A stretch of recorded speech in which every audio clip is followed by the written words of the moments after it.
What's going on YouTube? This is your boy Black Blade Uchiha coming to you with another video on this game Black Deck. And I want to talk to you guys quickly about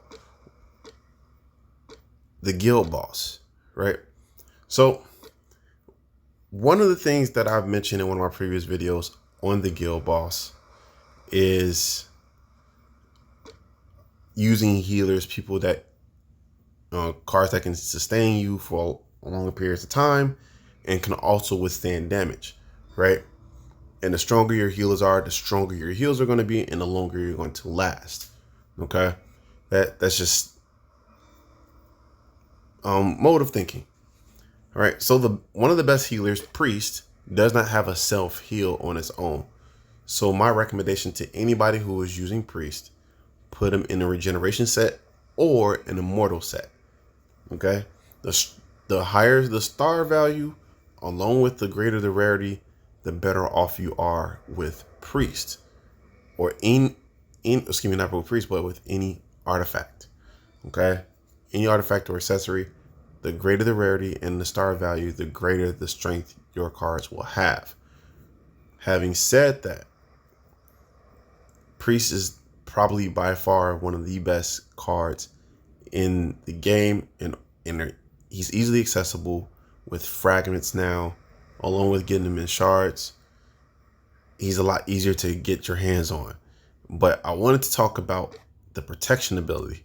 So as you know, I have my Alchemist fitted with the Taunting set and the Resurrection set. Okay, and just to give a brief synopsis, the whole point of the Resurrection set is to make sure he lasts on the field longer, and it gives me another body on board that can take some damage for me without my hero getting the damage just yet.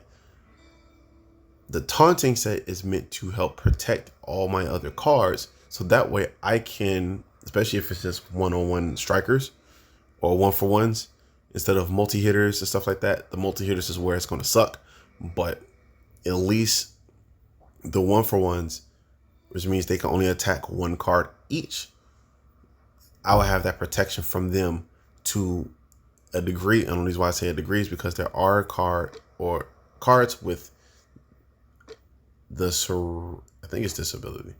Yeah, the Serene ability, or you can use the artifacts that have the Serene ability, or the Serene artifacts, and they have the focus ability, cards with focus ability. Let me rephrase that. Okay, so you can use those things in order to get around the taunting, but again, it does help to have it. Having said that, there are a couple of things I want to mention about Bhaal. I want to specific with this. So in the Bhaal boss fight, guild boss fight, taunting sucks. The only time it doesn't suck is when the other cards that he has around him are attacking. What sucks is because this demonic Ripper is going to hit your hero regardless. So your hero needs one of two things. Either it needs a self heal with an immortal set or regeneration set, or a healer that's going to help, that can stay alive on its own, for one, and two, can provide your hero with sufficient enough heals. Okay, so I am running Danvin Slaughter now. I have him at 5-star. I haven't 6-starred him. I should actually 6-star this guy because he is that doggone good and he is worth 6-starring. I'm just saying, he's worth it. He is good in both Bhaal and he's good for Vlada, especially good for Vlada because she is I can't go into it, but she has all the criteria where it makes maximizing Danvin Slaughter a lot easier. He debuffs all crypt enemies, right? So I have him also in an immortal set as well to help give him heals, self heals. So that way, even if I don't have Priest on board, he can still heal himself, right? So that is something that I want to mention for that. You cannot get around that Ripper ability. Ripper is going to hit you regardless. The only way to get around Ripper is if you can attack all the Rippers at the same time that are on board. You have to be able to do that. Other than that, there's no way to get around it. Okay? So that's one thing you have to think about for fighting Bhaal the Timeless, is having a solid healer on board. Right? You can use Priest and then Veslakta. Again, then Veslakta is a little bit easier to get your hands on. He is also, I think, available with the fragments. Let me just double check for you all. Dan Veslakta. Yep. You can get him with the fragment summon as well. So you keep that in mind for yourself. You also want to keep in mind, let me just go to, that? Let's go to Codex, go to Forest. Fairy is another solid option as a healer, a generic healer. So she has heal all other allies by 20% of this card's max strength every 2 turns. And has a 60% heal every turn when maxed out. She's a range card, which is, for me, a little bit better than for Priest, because Priest is a melee card, right? So she won't take damage when she attacks unless she is attacking the card with a Furious set or a Retaliation set on it. Other than that, she's not taking any damage from attacking on her own. She can still take damage. She already has a stealth ability built in, so she can't be attacked directly. It has to be a multi-hitter, or she is one of the last cards on board to be hit. That's the only way you're going to kill Fairy. All right? It has to be one of the two. Has to be. There's another way, but it's a roundabout way, is with a bomb set, and she's low enough in strength. You can kill her with the bomb set, or I think I was already in it. If someone has, where is that spider? Where is that hero spider?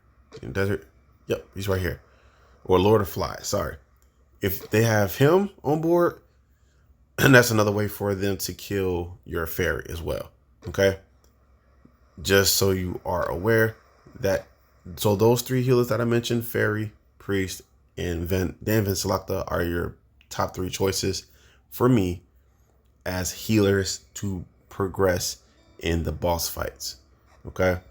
As far as a string of multi-hitters, I would suggest using cards like the dragons. All right. You can use the Frost Dragon, use the Shock Dragon or Purple Dragon, Blue Dragon, Green Dragon, or Red Dragon. But the 2 preferences would be, actually the 3, we'll say 3 would be the Purple, Red, and Blue Dragons. The Green Dragon will fall slightly short only for this reason. He does damage over time because he's a poison dragon. Red Dragon gives you a debuff. So an additional debuff, if you have like Witch or another card that applies a mass debuff, he gives you that, right? And also if you're playing it alongside other dragons, like a Golden Dragon or Chromatic Dragon or a Blue Dragon or a Purple Dragon, they all buff each other, right? Or if you play it along with a Shaman or something else that gives it a buff, it's going to be buffed further. So these are cards that's going to help you with dealing with Rippers, because sometimes they'll have them in a row. I wish I had saved the part, but sometimes they'll be in a row, kind of like what you see right here. Like this, they'll be in a row like that, or be across like that. Sometimes they are spotty, so you have one here, one here, one here, one there. So it'll be kind of spotty as to where you see them at, but nonetheless, that's essentially where you will see those cards when you're fighting in Bhaal, if you haven't done it already. So this is just to give you a mindset of what you can use. Goblin Exterminator is also very strong in this situation.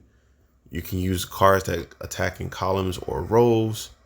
Cards that attack in rows. Let's quickly go there. You have or can attack in a row. And you see there at the collectability, it says row attack pattern. So any card in that row is getting hit. So that is a strong ability. And it has a buff itself by 20% of this card's max strength the first 5 times it attacks up to 60%. So it gets to buff itself and heals itself whenever another ally dies. So as long as he stays on board, he's going to keep getting stronger or heal himself whenever another ally dies. So you can kind of pair that with a resurrection, cards with resurrection, cards like like Phoenix. You put a resurrection set on Phoenix, an egg pops up, right? Phoenix already died once. He gets a heal. The egg hatches into another Phoenix.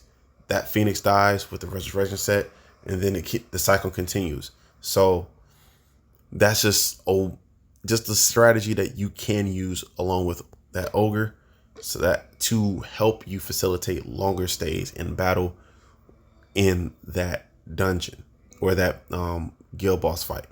So hopefully this helped someone. Hopefully this gave you a lot of insight on what you can do. If you're an experienced player, this might have said, oh shoot, I didn't think about that. Hopefully I did something for everybody in this video. And with that being said, this video is running kind of long. Don't forget to smash that like button, comment down below.